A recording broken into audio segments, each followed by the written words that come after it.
Hello everyone, I'm Robert Hisee. Most of you will know me, but for you that don't, I'm the UK's #1 unconscious mind therapist. And welcome to the MindKite podcast. I'm Robert Hisee, the UK's #1 unconscious mind therapist, and you're here at the Robert Hisee MindKite podcast. And today I'm with the internet sensation, the one and only Arron Crascall. How are you, mate? Yeah, very well, thanks, Arron, mate. Good to see you. I appreciate you coming down. No worries. Yeah, so, you've got 4.7 million followers on Instagram. You've got 6.6 million on Facebook. I mean, how did this all come about? Where did this start, Arron? 2013. 2013, yeah? Yeah, 2013. I was working in a bookies. Started making these silly little videos on Snapchat. And then a lot of people said to me, oh, you should do something else, like maybe get a Facebook page, because the Snapchat thing ain't really working because it's only 24 hours and they get deleted. Yeah. So I started making a Facebook page and then started kicking off a little bit. What was your first sort of sketch? Do you remember the first ones you'd done? Right. So I used to do a thing called Bad Doctor. Yeah. Where, it's awful, mate, honestly. I used to put my dad's suit on, put my mum's reading glasses on, and walk into the room and give myself bad advice about being a doctor. It was honestly, don't even go there. It was awful, bro. It was terrible. That's how we learn, isn't it? No, I know. But then I started doing the public stuff, and that's when it all kicked off. Like. And what was the first public one you done? Do you remember what that was? Do you know what? I done a sketch where I walked into Morrison's in Dover, and I done a sketch where the chocolate spread was out of stock, and I made a big. I filmed the chocolate spread out of stock, and it was like, oh no! And I thought, what am I doing with my life? I went back to work and I had the video still on my phone. Well, I checked the video, and in the background, when I went, oh no, and our woman went like that. And I thought, gotcha. I've just made a big noise and I got a reaction from someone. I'm just going to start doing that. That's brilliant. So that was the funny thing, was the reaction you got from the... Yeah, that was it. That's what I thought. And I thought, I'll just put two and two together. I started going out making public videos, singing, dancing. I started doing my see you laters, the awkward headphones, dance-offs, crowd interaction with the signs. I started doing it all. One, wasn't it? You done the singing. Singing awkward headphones was the one. That was called. Yeah, that's what people still. Finish the lyric. Finish the lyric as well. Yeah. People go mad, but yeah, it's been a crazy ride, mate. That Walker's one's good to do with a Chris stand next to me. Yeah. It falls right face. It's all about the reactions, mate, isn't it? And how did this how's it changed your life from like the beginning, from being in the bookies to Arron Crascall now, and millions of people around the world following you and messaging you every day? It's just I do it full time for a living. I do a lot of brand work as well now. So I say you make your dough. I get to travel. I get to meet people and just be creative for a living. And it's a blessing. It really, literally is. And was it a big change for you, like your missus, her life? Because I know you give her grief sometimes. Yeah, I do give her a lot of grief. Yeah, absolutely, it is a big change for her. Because at the end of the day, when you start getting noticed from people, people start coming up to you for photos, and we didn't really know how to deal with grasp that. Yeah, honestly, mate. Like even now, it's still 7 years later, and it's still surprising. Like we can't even go out shopping sometimes. It's just absolutely mad. Yeah, it's just really, I don't mind because it's obviously, it's a fantastic thing. And I was meaning to ask, I see the one you done the other day where you put the mask on and you're saying to your wife, do you wear your mask? She's going, yes, I do. Oh, no, yeah, I'm in trouble for that one. Yeah, you danced her with, what did you put in there? Charcoal? Yeah. Or in the mask. So when she went shopping, she come out, she took it off. Mate. Well, what I've got coming off, she's not really on social media. Don't, mate, she's crazy, bruv. She's not really on social media, so she doesn't really know what I get up to. So I've just ordered have you seen the masks, the baby masks?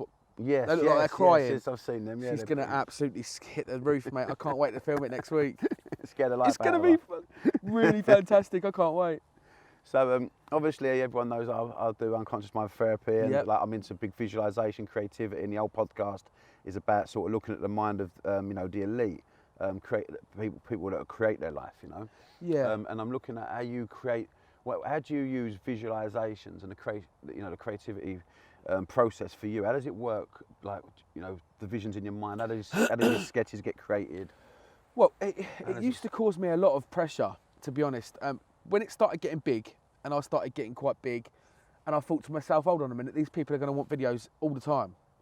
I've got to go to work, I've got my kids, I've got my mortgage to pay. How am I going to juggle it all together? And it got really, really pressurising. It really did. Like I couldn't really keep up with the amount of workload they wanted. Like, so now at the moment I'm doing 2 videos a week. Used to be like 6 a week at one point when I was on Vine and doing it a long time ago on Facebook. And it got really, really bad. Like, I just couldn't juggle it all. So what I do now, and I found it more clearer, is to let it fall naturally into your mind. Like, I could go 4 or 5 days without making a video, but now I don't go, oh, I haven't made a video, oh my God, oh, they're gonna stop following me. Oh, I was terrible. Like, I was forcing myself to make content. You could tell in the content it was forced, it wasn't even that good. My mind was taking a beating, and at the moment now, I've just stopped pressurising myself, mate. If I can't make a video, I can't make a video because I'm not creative. Like, that's how I feel at the time. Blocked, don't they? Musicians get it. And with this lockdown, mate, honestly, it's knocked me for 6, man. Yeah. Like, it really did. To get out and I'm better now. I'm getting better now. I've put some videos out now, but how do you visualise your sketches in your mind? Like, you said we spoke a while back, and you said about when you lay in bed, sometimes you lay there and you have these visions in your head. And dream about videos. Like, I dream about videos, wake up with them. I can wake up 3 in the morning. I'll just be driving down the road and I'll see something. When you're doing what I do for a living, yeah, your mind never switches off. It's quite unhealthy because your mind is constantly going like a machine. It's constantly turning. Even when you go to bed, the first thing you wake up with is a little bit of pressure of the day because you've got to come up with content if you haven't got none. But again, you've just got to kind of try and swerve that naturally now. That's what you've got to do if you're creative. But it just comes naturally. I don't know what it is. When it comes to it, like, what do you see? Do you see like the gimmicks? You see the actual props? Props? I see it all. I see the video. So I don't even have to write out. I don't have to write videos. I just have them all in my mind. It's like they're exactly already playing. It's like already playing. Because a lot of my stuff's visual. It's not. Some of my stuff is quite. When I'm doing obviously public stuff and all that, and I've got the scripts. But again, we just go off the cuff with them. I've got the video already edited in my mind, 100%. That's brilliant. It's crazy. Brilliant. It's quite crazy, to be honest. Yeah. I never really thought about this before, actually, Rob. I didn't think about that. So there's a part of the brain called the Reticulative Activation system, which we spoke about on the intro to the podcast. And what is it's a group of neurons at the bottom of the brain that works as a filtering system, and it's basically what you focus on. You know, you become what you focus on. It's the old proverb of all time. So, you know, if you want a new car, you see a new car. When your missus is pregnant, everyone's babies everywhere, that sort of thing. Yeah. And where you're saying these ideas come to you, what would have happened is, through your RES system, is when you said you drive down the street and you see something and then an idea pops to you, your RES system would have been set to that as well. So, you know, that's what you've trained it to do now. You know, does that make sense? Yeah. So, like, where you put your focus, that's what you become. You've built neural pathways that think, right, when I get up in the day, some people think anxious thoughts. Some people go, you know what, I've got to get out of bed the same way, go for a wee, put the kettle on, drive to work the same way, talk to the same people, you know, moan about the same stuff. Well, your brain's been programmed to create. So when you get up, you think to the future. What we're doing tomorrow, what's the next skit going to be? And, you know, it starts bringing ideas to you. And as you say, the best ones come to you when you're not working it out, because when you try working it out, you can only use 7 pieces of data a second of your conscious mind. When you allow it to come to you, there's like 2 million pieces of data a second in the unconscious mind that's figuring it out for you. Wow. When you've trained it to do it, you know, your best ones probably would come when you're dreaming, when you're, you know, when yeah, when that's you're it. Yeah, up. yeah, that's what it said. There's that. What was that thing? What was it called? Where wasn't it Einstein or something like that? He used to have a bell in his hand. He used to sit in his garden with his hands down. Yeah. And then when you drift off, he dropped the bell. And at that point, they reckon that point in between drifting off, sleep and awake, that little point in the middle, is when you're most creative. So he'd drop the bell, wake up, and then he thought he'd have to write down. Right, saying. Oh, mate, brilliant. It's called something. I've got to look at that. It's called something. I can't remember what it's called now, mate. I'm going to definitely be googling that. Oh, mate, it's because insane. I was looking at Nikola Tesla. He used to sit there, and before they made the radio waves and all things like this, electricity, different types of electricity in the light. They really made the light bulb, really. But I don't know about that. But he used to sit there, close his eyes, visualise putting all the components together, and he wouldn't even get a toolkit out. You know, he wouldn't get a spanner out until he had it roughly 90%, 95% made in his head. Yeah, and then he'd get out and put it. Insane, man. It's crazy, isn't it? It's all incredible. these guys, and they say there's this. You know, you listen to a lot of these people like Dr. Joseph Dispenza, and he says in between that, as you say, that sleep and reality, when you're in that sort of trance-like state, is when we can connect to the universe and draw information from it. And that's what a lot of them are saying now on studies. It gets a bit deep, but It sounds like that's exactly what you do unconsciously, do you know what I mean? Yeah, a little bit, yeah. It's crazy.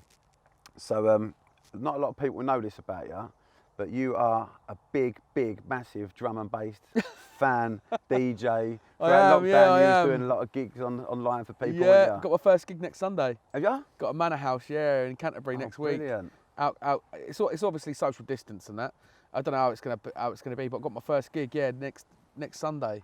So a lot of people don't know about all that in that side of you. So Yeah, how did you get into that? That's my mayhem mind. You That's love it, the didn't mayhem, you? yeah. But I mean, I listen to classic FM on the way here, but then I DJ drum and bass. It don't make sense, does it? It's a bit weird, man. But Christ, DJing for me was when I was 14 years old, skiving school. Used to go to my mate's house. When I was younger, it was all the vinyl, but you just caught the end of No, that. we had vinyl. No, I had the vinyl. Yeah, 2005. I stopped. Yeah. So you just caught the last generation of it. Yeah, just stopped in 2005, carrying a big record bag around. We had my 1210s, the Allen Heath mixer set up in my bedroom, Technics and all that. And 3 years ago, I went to my mate's house and he had the CDJs all set up, and I thought, oh, here we go. Got a USB instead of records. Do you know what I mean? Yeah. What's going on? He went, have a little go at this. So I was like, no. But after literally a half hour, I was free decking it, like 3 decks. Yeah. So I got my own little setup in my studio. I got my studio now at home, and started DJing. And then a lot of people online said, "Wow, can't believe you can do this." So started getting a few bookings here and there, and then it's got taken quite seriously now. It's brilliant. It's brilliant, man. It's no better feeling than DJing. And with like the with sound in general, do you ever use that in your visions or not really? Oh, 100%, mate. Yeah. Music for me. I mean, I've done a farting video yesterday. I was out in public with a farting machine in my hand, doing long shots, farting next to people and getting people's reactions. But and then if I put that out with no music, for me it's not enough. I put opera to it. Oh, God, I put classical music to it, and it looked amazing. I couldn't put death metal to it or drum and bass. It looked incredible. There is a big thing about music. I was speaking to my business partner, Jamie Kerr, the other day about sound. You know, like when people get up in the morning and they set their alarm, they've got this droning tone. Oh, can't stand. And it puts you in that bad mood before you get up. I tell you what, right? Me and my missus, this is no joke. I can't believe you just brought this up. Me and my missus were sat. Where were we sat the other day? Bloody hell, Ask Italian. Yeah. In Westwood Cross, mate. And I was sat there, and I heard my old ringtone, my old alarm tone, like it was like a ding dong or something. It was like an old iPhone. And do you know what? Instantly, I got that mood. Yeah, that bad when mood. When you think, mate, on it, and that was my alarm. That was 7 years ago, mate. It's called neuro associations. It is. Jeez, and this is what we was talking about. Is that the thing is when you get up in the morning about setting a song that you like, because people get up in that bad mood. So set your favourite song. Yeah, and if that starts driving you mad after a week, change it to another favourite song at the moment, just to make sure you've set up that mood. Because if you wake up, I woke up this morning to the Happy Mondays Step On, mate. I've put that as my thing. Said dan dan dan dan dan dan. I'm like that, jumping up out of bed, bopping around the bedroom. Do you know what I mean? But I never thought about that. Yeah. So music and sound has a lot to do with how we feel. You know what I mean? How we create. But what you was just saying there is mad. Because have you ever heard of Tesla? What's his name? Hang on. My brain's gone dead here, not Tesla. Peflar's dog, Peflar, a Russian scientist. You've heard that thing? Did you ever learn anything like that at school or anything? Well, Peflar was a Russian scientist, and he had this, he was studying saliva in a dog's mouth, right? So he had this little bell in his office, and when he rung it, what would happen is the guy would come into his office, get his little dog, take it in the kitchen, he'd undo a tin of pedigree tram or something, stick it in the bowl, put it on the floor, the dog would smell it, they could see the saliva gland starting to move on the screen, and then as they ate it, they watched the saliva gland. They were like studying the saliva glands, yeah? Anyway, after about a week, he rung the bell. Like you felt. Wow, look at that. He rung the bell after about a week of doing the same thing each day, and all of a sudden, the saliva gland started going up. Well, the dog got used to the sound of the bell, the man coming in, the food going into the pot, the smell of the food. So as it knew what was going to come, it played it like a program in its head. Jeez. So now the dog was salivating over a sound. Wow. Mad, isn't it? And that's what we all do. If that's what a dog does, imagine the things that we do in our life, like environments and people you talk to, you know. So sounds have that same effect. Of course. So we can get programmed to feel a certain mood.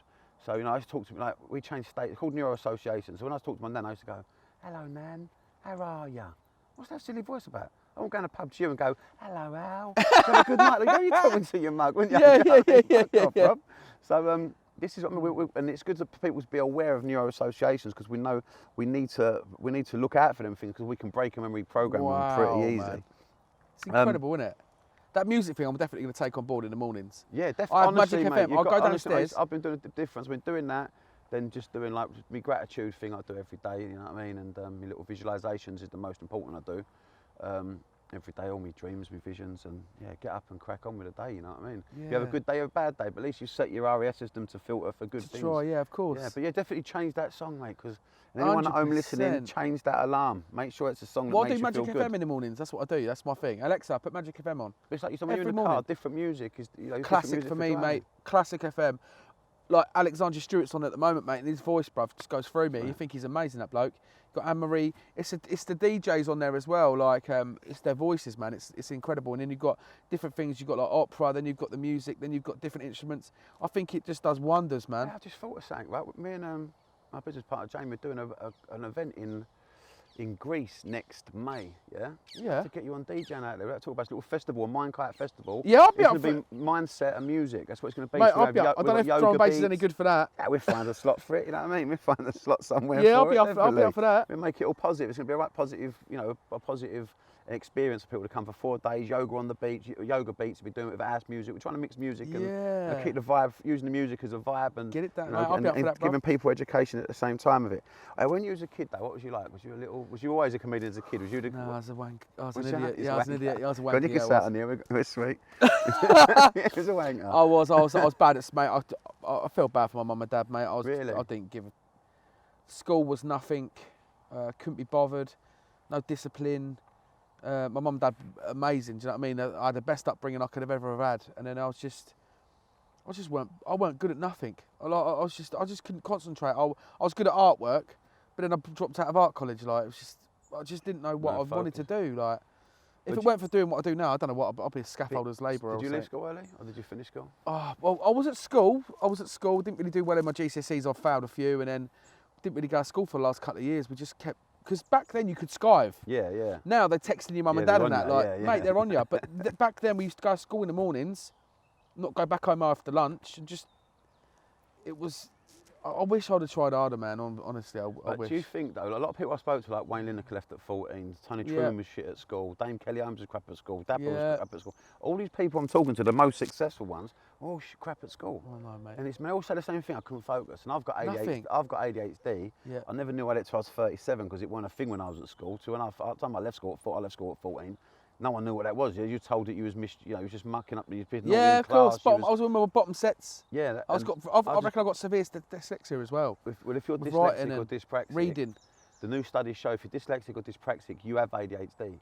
You can't have one without the other now. This is what it ain't even new. It's about 5 years ago they discovered this on brain scans. I've never been able to read a book, mate. I'm the same. I've tried. I'll read a book and I'll read one page and I'll forget what I've just read. I'll do that, yeah. Is that dyslexia? I don't know what it. Yeah, dyslexic Even or certain words, dyspraxic it probably. annoys me. Same as me, yeah. I get angry with it, man. Yeah. So there's no point. And I say that I do it with words when I say things. I say something and it comes out completely different. Like on the way in, I went to Jamie. I went do a left. I went do a right. Pointed to the left. He went, you mean left? And oh yeah, left. It's I mad. do it all the time, right? But what they say about ADHD is that you can't focus. So in class, I couldn't focus. I didn't give a fuck about what he was talking about. Yeah. And I used to get in trouble for being naughty at school. So I used to, sometimes I think, right, I'm going to learn this year, and I'd try to focus on what the teacher said, and I'd really be trying to focus, listening, because he weren't talking about something I cared about, or I had an emotional connection to. I'd really try to learn. But then they go, what did I just say? I go, I don't know. You weren't listening again, I see. Get out, right? So, but what the truth of the matter is with ADHD, they say you can't focus. It's bollocks.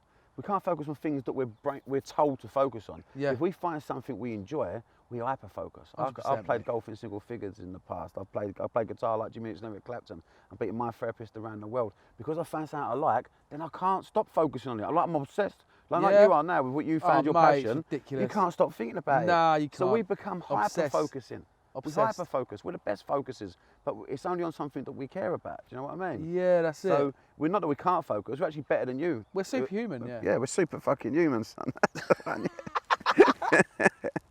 So with your comedy as well, like you're different than most Not most, but a family lot of people. friendly. Family friendly. Yes, you know where I was mate. going to go with it straight away. Always, bro. Yeah, it's amazing. And been brought up by my dad. because my dad. Where I'm brought up, no, like, all swearing humour is always what you listen to. But actually, it goes to prove family humour will always win. 100%. My dad. I remember my dad watching. We wouldn't watch certain things on telly because it had too much swearing in. There's no need. I grew up with the two Ronnies and yeah, I mean, brilliant. And all these people like that, and Only Fools and Horses. I don't know swearing in Only Fools and Horses at all. One of the most successful series ever. Yeah. And it's just like, for me, I like doing visuals. So if my kids can watch it and laugh, then there you go. It's funny for me. And that's it. I mean, your post, I see one yesterday. You got 800 something views. 800 something thousand views, should I say? Yeah, I've got to turn me out round. Sorry, guys. That's right. The sun's beating my face, mate. But yeah, that's it. I mean, the views have gone down quite a lot lately. Without, because of they're pushing certain other things on Instagram and that can muck your mind up with the algorithms all the time. And yeah. Do you ever take a day off? I try to, mate, but it's always at the back of my mind. I went to Centre Parks the other week, and it's just like you have to do something. You're thinking, and all that. It's just, it's rubbish when it comes down to that. I could win the lottery, and I'll still do it. I couldn't stop, man. Like I just. Fantastic though. Yeah, I couldn't stop. I've got dreams, man, and what I want to fulfil now. Do you know what I mean, for my kids and that. So what is your future plans? What have you got? My future plans is to have a house each for my kids. Yep, lovely. To get another one on top, sell that, and then travel with Charlotte when the kids are older. Lovely. Yeah, that's it. Anywhere particularly you want to go? Camper van. Camper van, yeah? Yeah, mate. Old school. Do England first, and then south of France and all that, and then to Europe, and then I'm not into all this Lamborghinis and all that rubbish. No. Like I got in a Lamborghini the other week, and it made me feel sick. Really? Oh, it's awful. Awful. Oh, the speed. Oh, yeah. No, yeah. I mate got a Ferrari. I'm not a speed king. I got in a Ferrari the other week, and the same thing. Your belly turns over. Doesn't oh, it? You know what I mean? mate, honestly, it's brutal. Like, and it was a 300 grand motor. I'm thinking, that's 2 houses for my kids. Yeah. I live in Dover. You can get an house down there, 150 grand. Honestly, like, but I've got simple dreams, man, and I will achieve them because I've got my mind set on it. You know, I was wondering, would you ever do stage shows? I've got my tour next year, haven't I? Oh, have you? Yeah. My tour got cancelled. Yeah, Socially Awkward tour. So I've done 4 sellouts. We've done West End, London, Canterbury, Marlow Theatre, and we've done 4 in February. I was supposed to start my tour in June and July. Wow. Yeah, we had Cardiff, Manchester, Liverpool, Brighton, everywhere. Wow, mate, I didn't know you were doing that. And it got cancelled. So now it's February, March next year. I bet you can't I'll get your tickets, man. Yeah, man, definitely. Yeah, I'll definitely come to that. That'd be amazing. Yeah, my last show of the year is at Marlow Theatre, which is in Canterbury, where I went and watched all the stars on the stage, and now I'm going to be stood on it, mate. That's going to be a weird one for you. Oh, you should see the size of it. It's unbelievable. Like, but yeah, I've got a new show coming next year. Yeah, Socially Awkward tour. Socially Awkward tour. Do you hear that, guys? Get on it. It's going to be good. I'm going to be all over that one. Yeah, 100%. I'll get you tickets. So with the mental health side of things, do you ever suffer mental health throughout this? Has it ever caused you Terrible. stress and anxiety through it all? Absolutely, yeah. I'm in counselling, so not many people know that. I've never told anyone, so there you go. Yeah, I do counselling once a week. Yeah, I do counselling once a week. But there's no shame. Like, you go to America, it's normal. Over here, it's like. I think now we're getting better. People understanding counselling's okay to talk. I could never push it enough. I don't go there because I'm ravaged or crazy or anything like that. What people will call you. I go there because it's nice to talk to someone who has an understanding of something they don't know. It's hard. Like, I'm talking to a lady who's 60 years old, an ex-addict herself, 28 years sober, and I'm talking to her about social media stresses. She ain't got no social media stresses. Yeah. So it's nice for her to talk to me about my other ways round. Other way round, yeah. And I go there just to literally unwind and talk to her and set myself up for the week and go week to week. Every Thursday I go, yeah. So it's like in a way sort of life coaching as well. Absolutely, like 100%. Talking about the future. I call it mind management. Mind management. I like that. And this is another thing. What do you do to inspire yourself? You know, like I say to people, you've got to have inspired thought. How do you get your release? How do you get thoughts that make you happy? Because you always make everyone else happy. Where do you get your stimulant from? Probably just doing what I do for a living, you know, man. Like if I do well in the week with videos, it makes me feel good. Do you know what I mean? Like if I because everything I'm making is out of my head. Yeah. So it's all completely my own content. When you're doing something, it's like, I suppose when you're a musician and you write a new song and it does well, it must make you feel good because it's from you. So I make my videos every day, and the buzz the natural buzz from making a video and it doing well is incredible. Like, it is really incredible. Like that many people to see it, and then Especially sometimes how fast it blows up oh, as well. mate, it's insane. Sometimes I sit back and I think I've had like 10 million views this week, and it's like, how is that even possible? Like, Crazy. it's just such a mad. 10 million views. Yeah, it's mad. Mad, It's mate. It's like week to week now. That's like America views, isn't it? That's Yeah. Like, you're on that platform. Yeah, aren't I you? try to, yeah. How about the States? Would you ever go over there and do bits? I've tried to, man. Yeah, I went over to Boston and LA and stuff. That made a good TV show. Yeah. Crascall on tour would be brilliant. Oh, mate, don't. Doing skits all over the place. I would love to, mate. I'd love to go and I had an idea about making a documentary of going to visit all the people who have been viral in the past, like Charlie at my finger. Remember the 2 little boys? He's got his finger saying, "Charlie, let go of my finger." It's like one of the biggest videos on the internet ever. Yeah. But it was a good 10, 15 years ago. I want to see where the little lads are now from one video. You see what I mean? Stuff like that. I want to go around and see all the viral people. Comedians? Who's like growing up? Wow. Who was your sort of? Lee Evans, man. Lee Evans, a legend, isn't he? He makes me cry with laughter. Yeah. Mickey Flanagan. Flanagan's brilliant. Oh, mate, like. How about the old ones? Do you remember him? He didn't swear, but he always said "Kin-Hell." What's his name? Jimmy Jones. You heard Jimmy Jones? Jimmy Jones. Nah. Do you remember Jeffro? Yeah. Jeffro. Roy Chubby Brown. I know it's Roy naughty, Chubby but Brown's naughty, my dad was always. He was the worst swearer, but we used to watch that. Jeffro was just. He is still alive now. He's incredible. Like lately as well, that Aussie geezer. Jeffries. Yeah. Jeffries. Yeah. That's him. Yeah. Jeff Jeffries. Yeah. Absolute belter, man. So on Netflix, funny, man. Honestly, like. It's funny how even accents. You know, we talked about sound again earlier, but even an Aussie's accent, they can deliver a joke differently. And if we said it, it wouldn't sound as funny. Yeah, of course. Yeah, totally. How the sound comes into a lot of things. I've been really focusing on sound lately. You know. Absolutely, mate. Yeah, it's sound good. and emotion, it connects. Because we're all wired for our visual, audio, kinesthetic. We've got 5 senses: our hearing, seeing, smell, taste, and feelings. But we're all wired through our VAK, visual, audio, kinesthetic. So, you know, things will make you happy that you see, or a sound. Like you said, you might hear a song from when you was 18 and you're, I don't know, you start to smile. You ain't heard it for ages, and it just makes you smile. And like you said earlier, someone rang, an alarm went off and you got angry.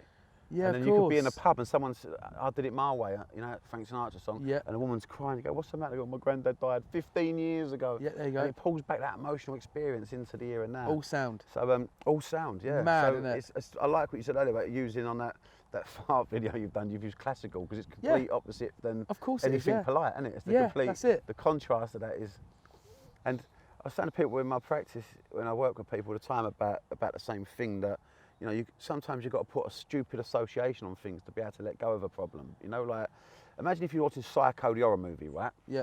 And you know, the shower scene, the yeah, Jesus. and that stabbing sound. It's fucking, you feel like you're getting stabbed, it's don't horrible, you? isn't it? It's black and white, right? And the sound gets you going already.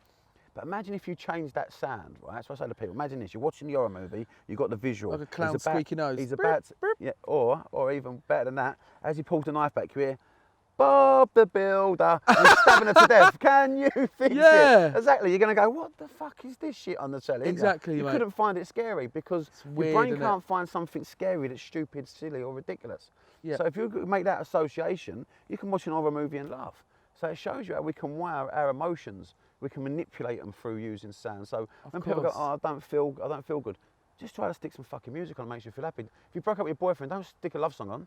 No, yeah, of course. It's the worst thing to do. Of course. But people do. They seem to go for the songs that make them feel, you know, that match the way they feel at the moment. Yeah. It's like, let's break that pattern, baby. Let's break that pattern. So, so what's next? You got your plans coming up for your stage, your show.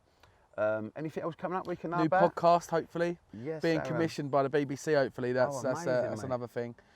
So I'm looking forward to that. We're going to film the pilot next week for that. So hopefully it gets commissioned and we can start a new podcast. Another thing is, where you're 2 different comedians. You and Dapper Laughs are good pals, isn't you? Oh, mate, love Dapper, mate. That's when I first met you, wasn't it? Yeah. Like, Bloody, I've known Dan since the beginning. Yeah, it's great, isn't it? Since the beginning, mate. 2013, yeah. Both funny guys, mate. Both funny guys. He's a lovely guy, man. Good family man as well. Yeah. Really, really nice. How many kids you got, Arron? 3. 3, that's it. Yeah, one mate. Boy, 2. One boy Alfie, he's 11. My other 2 girls are 6 started school then, 6 and and 4. Started, yeah. Mate, my little boy just started grammar school. My other little girl just started school, and then my 4-year-old starts next Monday. You should get a bit of break, but she gets a break. Oh, mate, she'll be happy, mate. 9 till 3. Imagine that. So, one more question. Yes, mate. How do you teach people at home wanting to, you know, your fans that are inspired by you, yeah? what would you say if they wanted to get into what you do? Yep.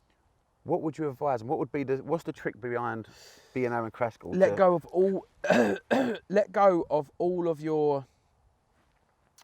Test yourself first. That's what I mean. To do what I do, I mean, you've got to have no inhibitions. Yeah. You just got to let it all go, mate. You just got to. If you're going to get on a train and start singing opera in front of 100 people, you just got to go for it, mate. At the end of the day, all I can say to people is, just go for it. And I tell you what, the rewards are insane, especially for what it actually makes you feel. I could say to someone, look, if you're having a really shit day, on a Monday morning, you're travelling to work on the tube, just stand there and make a big cat noise. When you get off that tube, after everyone's looked at you, the anxiety, the adrenaline going through your body, mate, make you feel good. I can't believe what I've just done. You'll be red-faced, mate. Trust me, you'll be red. You'll be stressed. Again, all them eyes on you and the adrenaline it gives you, it's incredible. When you're a kid, we do that anyway. We don't care. Yeah, of course you do. You Yeah. make out you in the army, machine gun noises. But as we get older, we get these limiting beliefs, these fears of being able, to look silly and stupid. Yeah, that's the one, mate. And I think once you get rid of that and don't worry about what people think. Oh, it's amazing. So I suppose that is actually a good bit of advice. It's an really, amazing people probably feeling. think that's crazy, but actually, you're breaking limits. You're breaking barriers. These people ain't going to see you ever again. No, of course. Never. Yeah, So it just doesn't matter. Just be yourself, man. Just go for it. So do you hear that, guys? Be yourself. Just be yourself. That's all you can do. Like, just literally let go of everything and just go for it. You'll tell you what, that you will feel amazing. You'll feel silly, but you'll feel amazing. So everyone, let's feel fucking silly together. Yes. So what's your favourite song? Come on. Oh my goodness, You really? got a favourite tune, or is it would it be drum and bass, or have you got? No, it's not drum and bass. One of my favourite songs at the moment is Wild Horses by Rolling Stones. Banging, mate. My favourite song of all time is Sympathy for the Devil from the Rolling Stones. Oh, really? Yeah, brilliant. Wild Horses is a banger though. I Want to Be Adored by the Stone Roses. Can't knock that one. Mate. Favourite ending on the guitar. Oh, don't. Oh my I can God. listen to that all day. Favourite band Oasis, 100%. Yeah. Grew up with them. And like you said, like when I first walked into art college, when I felt like a man, because I'd left school, got accepted into art college, and I walked in my normal clothes, and I was with adults who were painting, and I'm like, I'm not at school anymore. Yeah, I'm at college. Yeah. Like, and it was Blur and Oasis at the time, going at each other. I remember that. And it was on the radio all the time, and it I was was 18. screw up with the I remember tunes. that like yesterday. Yeah. I was Oasis all day long. I was as well. Yeah. I had the Blur though. I had the Adidas Campers, the boot cut. I had the Campers.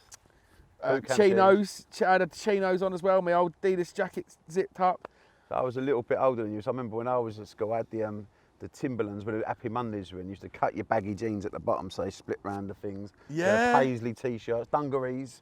Wow. Curtains down there. Yeah, I used to think I was Sean Ryder. I had the undercut and all that. Sean Ryder, I mate. was Sean Ryder. The Happy Mondays, my favourite band, and the Roses. That was it. Yeah, Roses. And I played guitar in that as well, so I'm into all that. So I was in a band. I had all the haircut. Really? Yeah, I used to love it, mate. It was my dream. But, wow, man. I think creative people end up in music somehow, somewhere along the line. Easy, 100%. But Arron, I'd like to thank you very much for coming on, mate. You're an absolute gentleman. It's great and for the mind. Everyone, look out for the tour. It's coming soon. Thank you very much for visiting the MindKite podcast, and we'll see you again next week. See you later.